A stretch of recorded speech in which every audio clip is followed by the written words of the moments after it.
I have Wheeler Yuta with me right now. Death Before Dishonor is coming up July 23rd. Everybody can watch it on Bleacher Report. I'll get into that. How you doing today? Doing good. How about you, man? Not too bad. Thanks for having me. I appreciate you taking the time. You know, looking at this event going in, there's a lot going on, as far as this being having enough time being promoted. It's a little bit of a contrast compared to what Supercard was. There was a lot of uncertainty.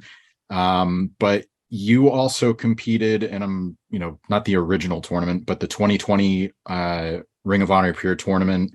Then you had the transition to AEW. Now going into this match, does it feel like a full circle moment in a way? Because, you left what you knew, you had this, introduction with the best friends, and then now you're getting to go back to what you thought you were going to be doing for the better part of, 2020. How's it feel going into this match?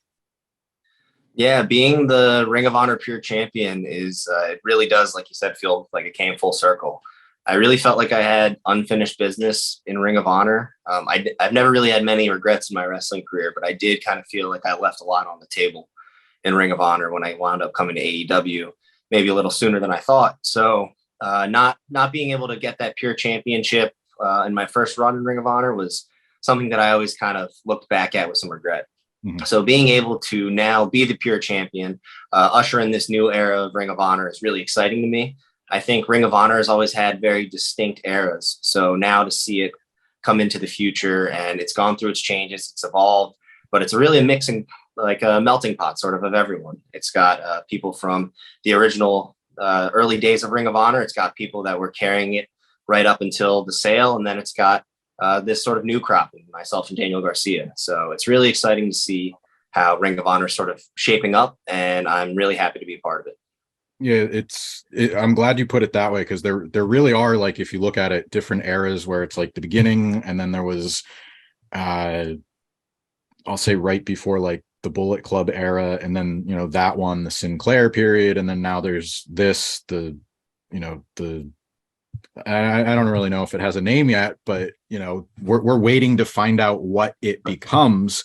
So I think having people that Ring of Honor fans are familiar with, like yourself. Then you have Samoa Joe, who's, I would say, more of a legacy competitor, even though he's still active and at the top of his game. But a newer name, maybe for AEW and Ring of Honor fans, Daniel Garcia. I started learning about his work, I'd say maybe about 2 years ago, when he was doing some work in New England with Limitless. You guys had a match that, and I'll set it up this way. Usually I do a watch list feature where I'll ask recommendations, kind of get your comments looking back on a match that maybe stood out for a certain way. This one I already know is up on YouTube for free in full. It went over an hour, I believe, or it went an hour. Mm-hmm. The independent TV World Championship match from IWTV 100. So I'm gonna include that match, but you already have experience with him. It's quite a bit of ring time. So how do you go into this title match, the ROH title match, knowing that you already have that one, knowing that people can kind of do their homework? How do you want it to stand out, especially within the parameters of the pure match coming up?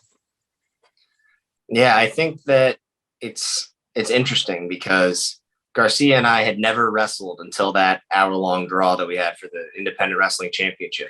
So we'd never touched, and then we were so evenly matched that we went to an hour-long draw. So I think that it'll be a very unique match to have here with the pure rules, but I think that those will be what set it apart. We, of course, have the only 3 rope breaks. We can't do closed fists to the face. One's a warning, the second's a DQ. So I think the rules will really shape the match, but I also think that this is so much more personal than the first match we had, and I think that's really going to make it stand out. The first time we wrestled, it was all about the Independent Wrestling Championship. It was all just just for that championship and for seeing who the better man was. Now this is personal. Now he's tried to hurt my friends. I've said some things about him in interviews that he's taken some exception to that I think will probably be airing ahead of the pay-per-view this weekend. So no spoilers there, but just knowing that it's getting more and more personal, I think will make this a much more fast-paced, much more violent, even within the confines of Pure Rules. I think the match is just going to be very different than the first time because this isn't about sportsmanship anymore. Mm-hmm. Now, I'm going to include that match. Is there any other one that stands out, whether it's a Pure Rules match, Ring of Honor match, AEW match, that really feels like best represents your work to this point, or maybe what people can expect at Death Before Dishonor? Like, I know I said I'm including that match because Garcia's in it, but is there anything else that really stands out as far as like something you're really proud of for one reason or another? Yeah, if you're trying to sort of gear up for the pay-per-view, I would probably recommend watching some of the other Pure Rules matches. There's ones that I had in Ring of Honor, for example, one with Jonathan Gresham, the Ring of Honor World Champion. That's one that I had in that tournament to crown the new Pure Champion back in 2020. I also have had them in AEW. I've had one with Josh Woods. I had one Ring of Honor and an AEW with him, and then another one with Tony Nese. So I would check those out, just maybe to familiarize yourself with the rules, especially, but also to see what I can do within the confines of those styles. Yeah, absolutely. And I know there's so much stuff that you can watch, but really, I think you made the point, put it the right way. Like, go ahead and educate yourself if you're not familiar with Pure Rules. It's definitely it's a unique division that it really tests you. I think as a competitor, it really makes you focus on the rules, and you get more athletic based competition, and it's less heels and faces. It's, even though there's some of that stuff that goes on, but it's really comes down to like pure sport in a way, not to use the pun with pure, but yeah, it's definitely a different style match. I mean, Blackpool Combat Club, part of our thing is trying to be able to leave scars on you with just the tools we have, just our hands, our feet, and our wrestling. So that's something that I'm looking forward to do with Garcia. Yeah. Now, Blackpool Combat Club, the dynamic's interesting because your introduction with best friends, if people know it or not, but those guys are some of your real life friends. That's how you were introduced to AEW. But I mean, you have Jon Moxley, William Regal, Bryan Danielson, not right now, but he's part of the group, Claudio.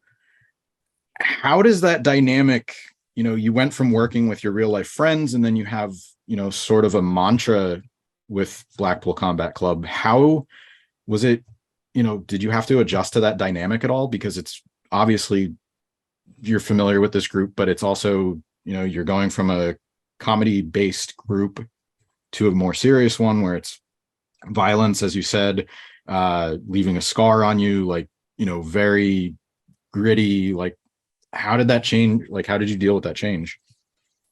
Yeah, it's very different. Like, Orange Cassidy and Chuck Taylor are two of my trainers as well. So really, it's obviously a very different philosophy that they have versus what's in the Blackpool Combat Club and what I'm doing now. But I think that the reason that I wound up in the Blackpool Combat Club is because the kind of wrestling that I like. Obviously, I enjoyed all the stuff I did with the best friends, but the kind of wrestling that I grew up on and always was really a fan of is much more akin to the Blackpool Combat Club style. So there's definitely been an adjustment period because it's a completely different role that I'm in now. But the training has been super helpful because we are training together. So Bryan Danielson helps train with us.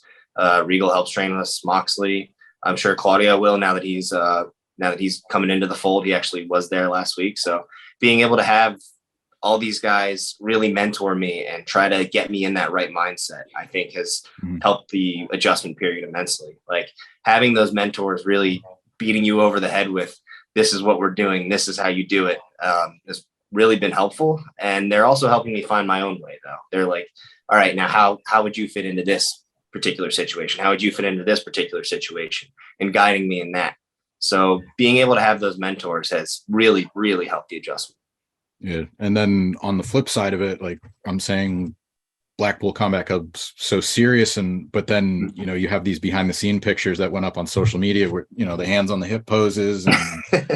And so clearly you guys have a sense of humor. What can you maybe shed some light on what was the inspiration behind that picture? Regal's going to be so mad at me. It's a very famous British ska band, which name is escaping me, and it's their album cover. That's what we were doing in that picture. So Okay. Mr. Regal, I'm sorry. Please don't beat me up for forgetting their name. But yeah, so that's where that one came from. Beyond Gorilla is one of the photographers. He's also from the UK. So they were there and they took that picture for us.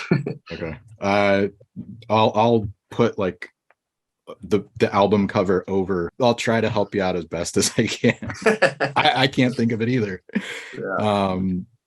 You know, one other thing that kind of caught my interest, I remember when I first started seeing your work, you obviously had the face mask.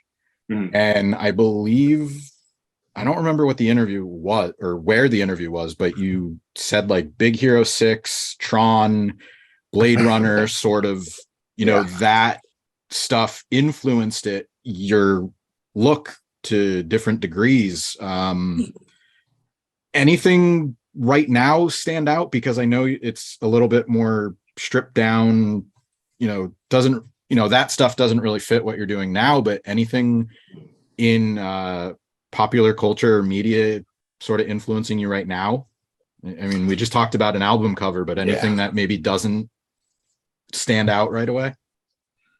It's really tough to say right now, because now I think I'm really focused on just what I'm doing in the ring, just kind of making that adjustment. So it really is sort of kind of stripping everything back right now and then rebuilding from there. So it's tough to say if there's a pop culture thing that really sticks out in my head right now, because I'm more focused on what I'm doing in the ring.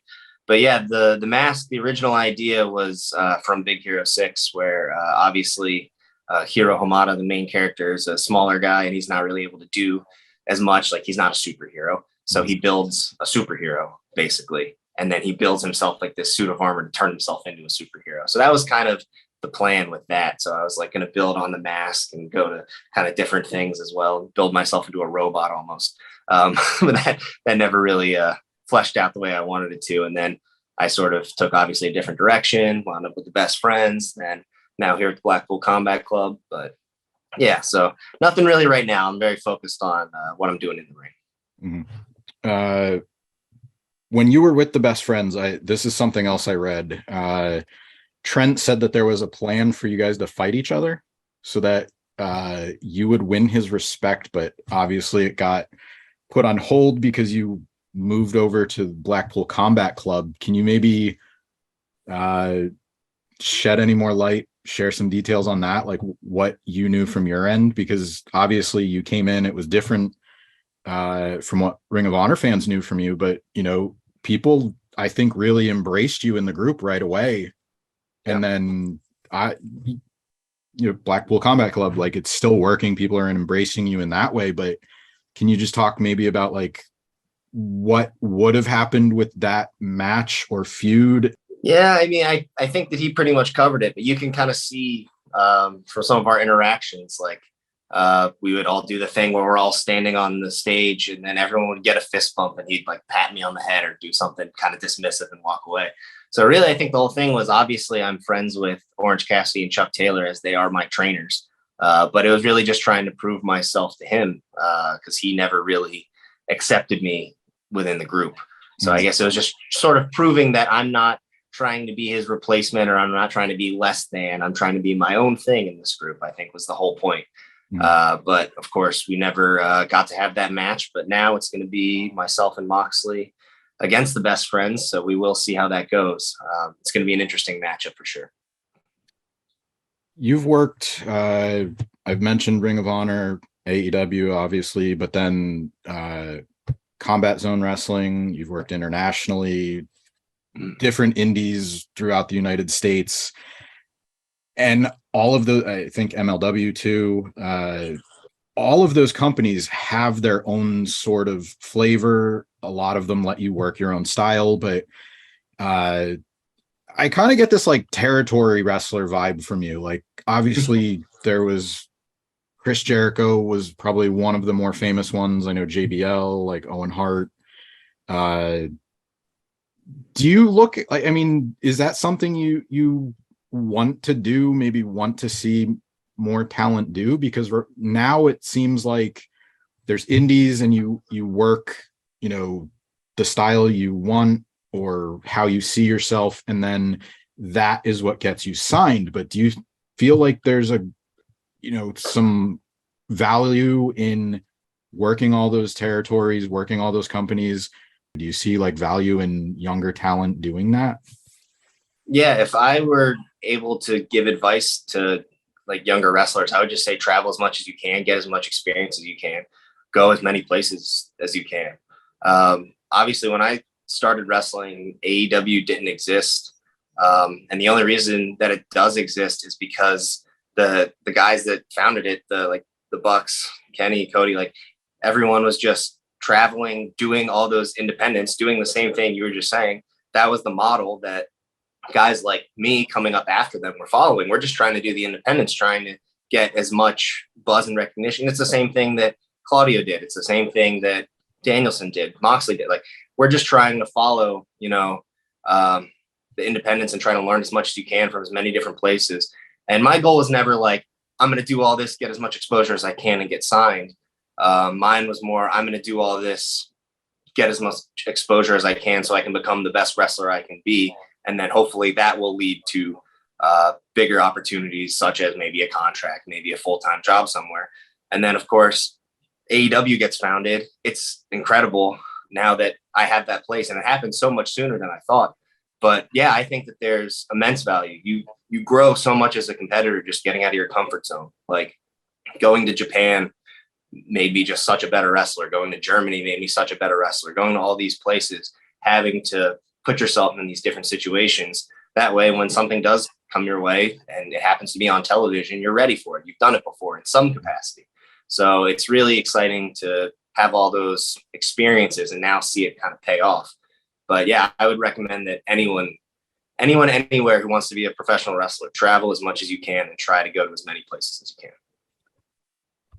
That's international. I'll close with this on a more local level. How has being a Philly sports fan impacted you, whether it's your competitiveness as a wrestler or just in general? How has your Philly fandom affected you for better or worse?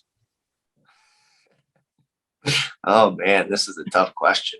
I think that it has taught me how to deal with pain, heartbreak, tragedy, given me some of the best moments of my life as well. I think that being a Philly sports fan has kind of shown me you have to go with the flow. You have to trust the process, no pun intended, but you have to sort of take what you can get. Hopefully things will work out well. But, you know, seeing the Phillies do well this year has given me a lot of hope. Hopefully they'll make it to the playoffs, even with Harper out. But yeah, I think being a Philly sports fan, it's also given me some toughness and some grit, because, you know, you go to those games and it's like a pack of rabid animals. Like, we're all just so into it for our team.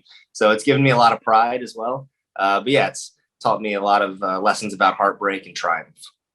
Certainly some bad years, but also some good ones. I was here. I can't say I am an Eagles fan. I moved here after, or, you know, while that was going on, but it was really cool to see the Super Bowl win. I've been here for some bad years, but certainly, you know, I'm rooting for the Phillies. Baseball is my sport, but Death Before Dishonor, July 23rd. You could watch it on Bleacher Report. If you're in the United States, you'll be facing off with Daniel Garcia. Hopefully a continued reign, a long title reign for you. Thanks for taking the time. I appreciate it. Best of luck this weekend. Yeah, thank you for having me. Hopefully everyone gets Death Before Dishonor this weekend, and I'll do my best. Thanks.